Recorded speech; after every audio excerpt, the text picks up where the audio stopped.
아프지 않고 팔팔한 여러분의 인생을 응원합니다. 신규철 TV 팔팔한 인생. 자, 신규철 TV 시청자 여러분, 안녕하세요. 안녕하세요. 우리한테 가장 익숙한 정형외과 질환 뭐가 있을까요? 보통 이제 관절염, 이제 퇴행성 관절염. 네. 사실 나이가 들면 이 숙명처럼 받아들여야 되는 게 퇴행성 관절염이라고 저는 들었거든요. 근데 이게 우리 어머님들께서 관절염에 대해서는 척척박사예요. 뭐가 맞아요, 좋다, 맞아요. 네. 뭐가 맛있다, 뭐가 몸에 좋다 이런 거는 언제 아프다, 뭐 이런 것도. 네. 이런 것도 다 아시기 때문에 말도 많고 썰도 많은 이 퇴행성 관절염에 대해서 오늘 정확한 정보를 낱낱이 파헤쳐 보겠습니다. 네, 저도 진료실에서 제일 많이 보는 질환이 이제 퇴행성 관절염인데 그거에 대해서 많이들 질문하시는 것 그리고 궁금해하시는 것 재밌게 얘기해 보겠습니다. 네. 자, 그럼 구독과 좋아요 꾹꾹꾹 누르고 시작해 보도록 하겠습니다. 퇴행성 관절염 환자 수가 무려 300만 명에 달한다고 해요. 굉장히 많이 걸리고 있죠. 네네네. 이 퇴행성 질환이 정말 나이가 들면 다 오는 건지 굉장히 궁금하잖아요. 맞아요. 너무 궁금해요. 네. 그래서 한번 퇴행성 관절염이 정말 노인들한테 걸리는 건지 우선 그것부터 한번 여쭤보도록 하겠습니다. 네. 네. 우선 관절염이라는 것은 그 관절에 생기는 이제 염증인데 퇴행성 관절염은 관절의 연골이 점점 닳으면서 그 관절 안에 염증이 생기고 그래서 증상으로는 이제 통증과 부종이 생겨서 환자분들이 이제 병원을 찾게 되는 그런 질환입니다.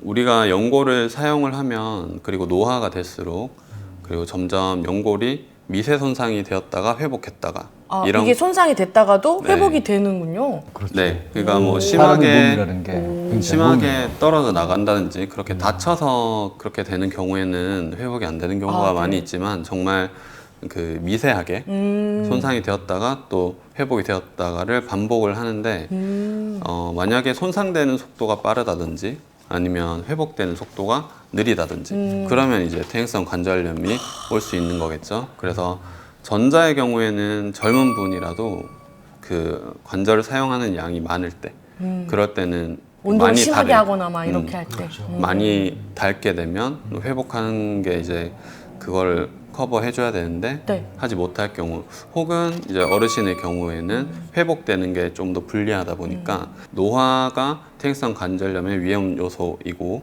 맞는데 젊은 분들도 이제 과도하게 사용하는 분들 위주로 걸릴 수 40대에서라도 퇴행성 관절염이 생길 수 있다 이렇게 저 말씀드릴 40대. 수 있습니다.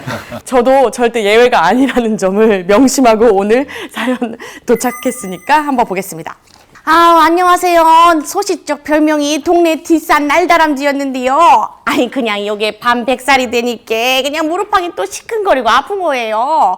그래가지고 내가 아이고 무릎아 하고 내가 소파에 딱 앉았는데 엄마 그때 딱 마침 그냥 홈쇼핑에서 관절에 뭐가 좋다 뭔 인증도 받았다 그러셨구나. 이러면서 뭘 팔더라고요. 그래갖고 내가 다이얼을 이렇게 돌리려고 보니까 양이 너무 많은 거예요.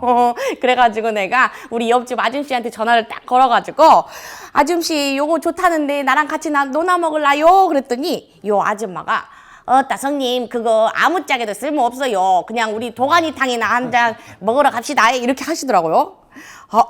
이 관절에 좋은 영양제나 이 음식 요런 게 도움이 될까요? 라고 물어보셨는데 저 이런 얘기 많이 들어봤어요. 이 맞아요. 도가니탕. 네, 이건 너무 유명하잖아요. 맞아. 예. 그러니까 학생들 공부할 때 수험생들한테 도가니탕 많이 주잖아요. 아 그래요? 예, 관절 건강하라고 주기도 관절에. 하고, 오. 또 머리 좋으라고 주기도 하고. 그렇구나. 네 맞아요. 이게 도움이 되나요, 선생님? 그런 질문들 많이 하시죠, 네. 진료실에서. 그런데 우선 과학적 근거로 보자면 아직 관절염에 대해서 뭐 예방을 할 수 있다든지 아니면 치료에 효과가 있다든지 이런 강한 근거가 있지는 않습니다. 없어요? 네, 너무 강한 충격인데? 근거가 있지는 않고 그런 거죠. 어떤 연구에서는 이제 그런 어떤 영양제를 복용을 했더니 좋은 결과가 있더라. 좀 좋아졌다. 네, 근데 어떤 연구에서는 뭐 같은 양으로 또 같은 기간 동안 복용을 했는데 뭐 큰 차이가 없더라.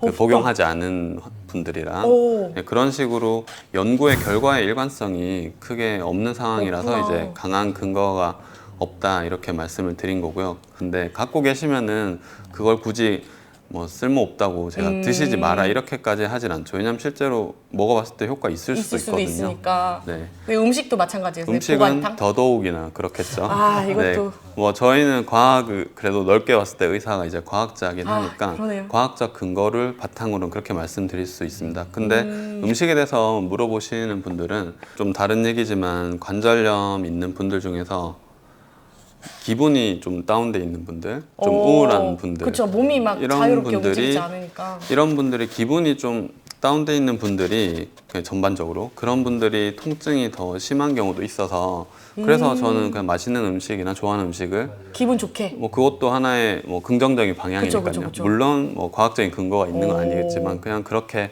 말씀드립니다. 아, 여러분 과학적 근거는 없지만 기분 좋게 맛있는 음식 드시면 조금 덜 아프다.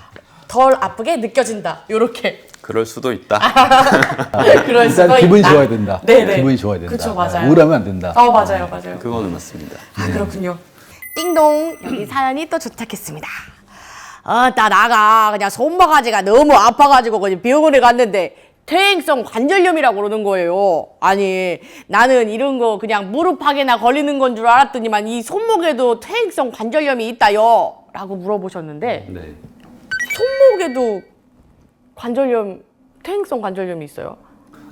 있을 수는 있습니다. 있을 순 있다. 굉장히 드물지만요. 일단 관절염은 퇴행성 관절염은 몸의 어느 관절이든 이론적으로는 생길 수 있어요. 이론적으로는 어디든 생길 수 있다. 네. 그런데 가장 흔한 관절염은 뭐 많이 아시다시피 무릎 관절염이고 그 외에도 비교적 잘 생기는 관절염이 뭐 발목에도 있을 수 있고 또 그렇구나. 손가락 끝마디. 끝마디요? 여기요? 네, 손가락에 여러 마디가 있죠. 근데 왜 예. 굳이 끝마디예요? 이 끝마디에 잘 생긴다고 알려져 있고 그래요? 비교를 해서 이제 저희가 공부할 때는 요 끝마디 말고 그 다음 마디를 근위지간 관절이라고 하는데 여기는 이제 류마티스 관절염이 잘 생깁니다. 그죠? 맞아요. 저희 친구 엄마도 여기 류마티스 관절염. 네, 물론 심하면 어디든 다 다 같이 생길 수는 생기지만 있는데. 네. 그 다음에 고관절염도 있을 수 있고요. 고관절에도 네, 고관절염은 우리나라 분들한테는 별로 많지는 않고요. 왜요? 그냥 뭐 그런 유전적인 게 있겠죠. 아. 그래서 서양인들이랑 비교를 서양인들이. 보통 체중도 하자면 문제가 있고. 그렇구나. 체중인들은 상체가 굉장히 크잖아요. 그쵸. 한국 사람들. 그러네요. 우리 외국 언니들은 이렇게 상체가 되게 크니까 무릎이 또 버티기 힘들 거예요. 그죠?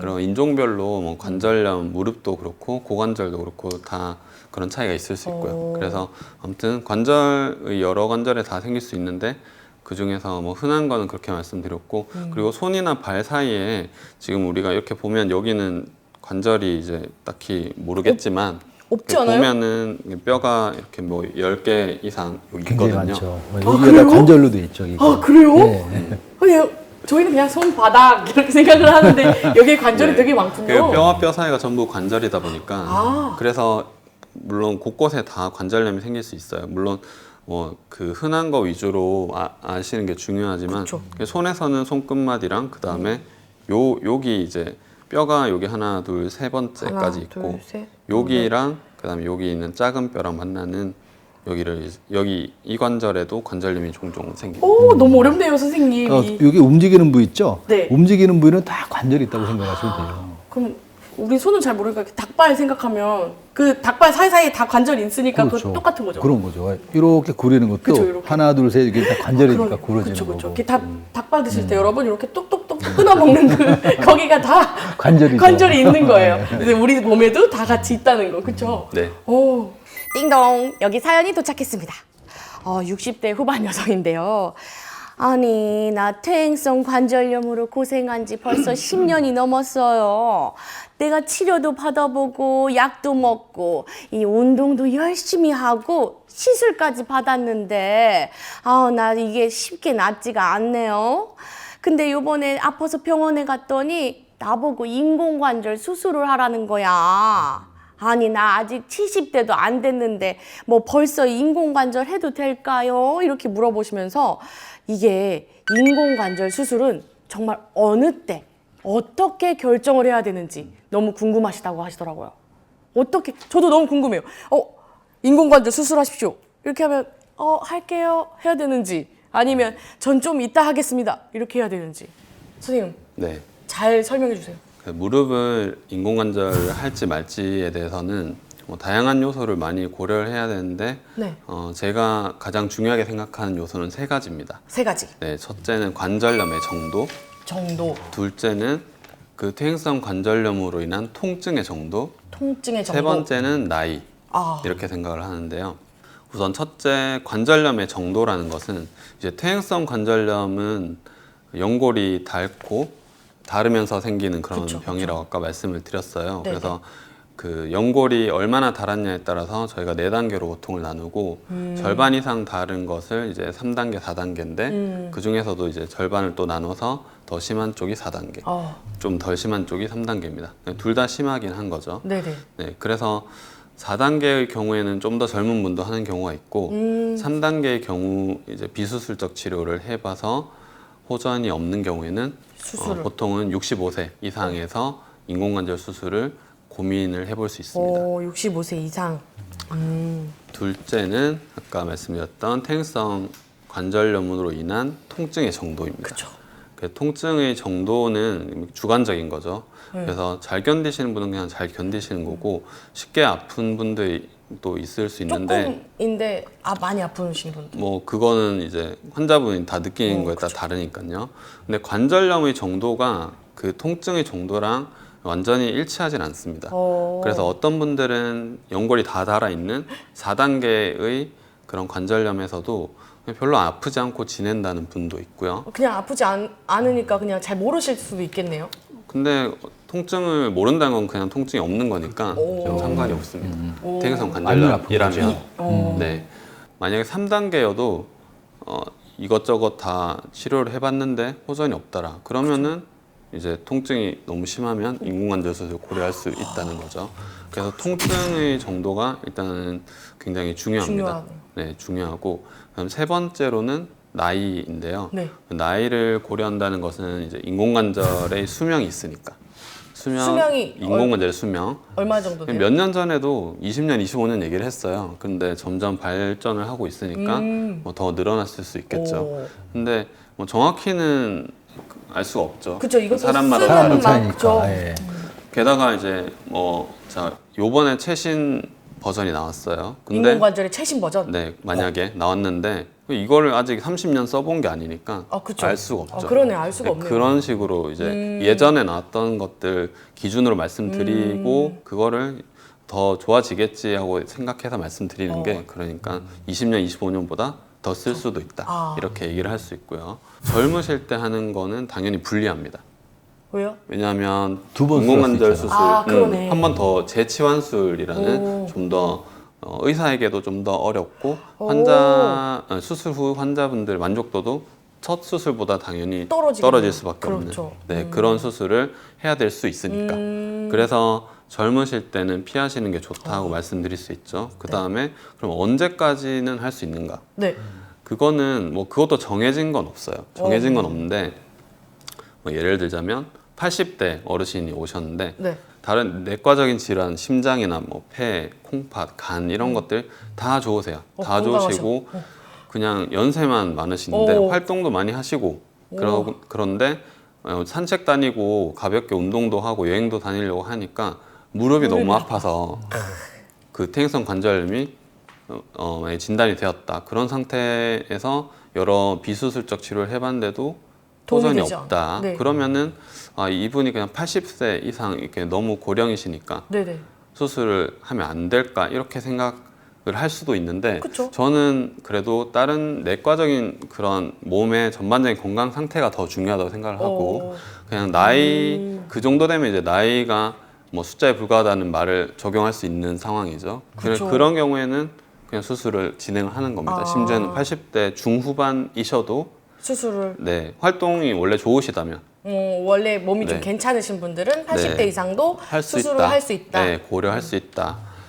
제가 아무튼 세 가지를 말씀을 드렸지만 그 더 전반적으로 뭐 보호자가 어떤지 뭐 수술 후에 관리가 될 수 있는지 없는지 등등 다 많은 것을 따져야 되기 때문에 사실 뭐 처음에 그런 사연에서 네. 질문하셨던 인공관절 언제 해야 되나요? 라는 그쵸. 질문에는 간단하게 답을 할 수는 없어요. 없고. 그래서 결국에는 이제 믿을 수 있는 전문가를 찾아가서 잘 듣고 뭐 적절한 많은 대화를 시기에. 통해서 그렇게 결정을 그쵸. 하는 게 가장 바람직하겠습니다. 근데 저는 여기에 한 가지 좀 덧붙이고 싶은 게 있어요. 그러니까 어떤 분들 하면은 이제 수술하면 무조건 거부하시는 분들이 있어요. 그쵸. 또 어떤 병원에 가면 뭐 걷지 못할 때까지 그때까지 수술하지 말라 이런 얘기 들어서 수술 시기를 놓치는 분들이 있거든요. 오, 시기가 그런데, 중요하죠. 예. 그런데 사실 무릎 뭐 인공관절 같은 경우 보면은 그러니까 걷지 못하게 되면은 네. 사실 수술을 할 수가 없잖아요. 아, 그래요? 사람이 걷는 분들한테 수술하는 거지 못 걷는 분들한테 수술할 수가 없어요. 맞네요. 근데 너무 이제 안 쓰다 보면은 이쪽에 있는 근육이 다 약해가지고 못 걷는 상태에 와서 수술을 해달라고 그러면 병원에 우선 무릎 운동한 다음에 걷고 나서부터 오시다 이렇게 얘기를 하거든요. 그렇군요. 그러니까 그래서 무조건 기다리는 건 좋지 않고 또 어떤 분들은 진짜 너무 아파가지고 진짜 꼼짝 못할 때까지 그때 오시겠다라고 오신 분들이 있거든요. 근데 그럴 때 되면은 인맥 무릎의 변형이 너무 심해져가지고 수술 자체가 굉장히 힘들어져요. 그리고 아까 말씀하셨던 것처럼 이제 그런 분들은 또 나이도 많아지시거든요. 그러니까 나이 많으신 분들한테 힘든 수술, 또 결과도 안 좋은 수술을 해야 되기 때문에 사실 무릎 인공관절 같은 경우는 이미 많은 분 경험을 통해서 인증된 수술이고 결과가 굉장히 좋은 수술이거든요. 그래서 그런 것들을 너무 이렇게 터부시할 필요는 없을 것 같아요. 필요할 때는 하시는 게 자기 앞으로의 건강과 생활을 위해서 저는 좋은 것 같아요. 특히 인공관절 같은 경우는. 그쵸. 자, 저희는 다음 시간에 다시 뵙는 걸로 하고요. 구독과 좋아요 다시 꾹꾹꾹 누르고 뵙도록 하겠습니다. 네, 감사합니다. 감사합니다.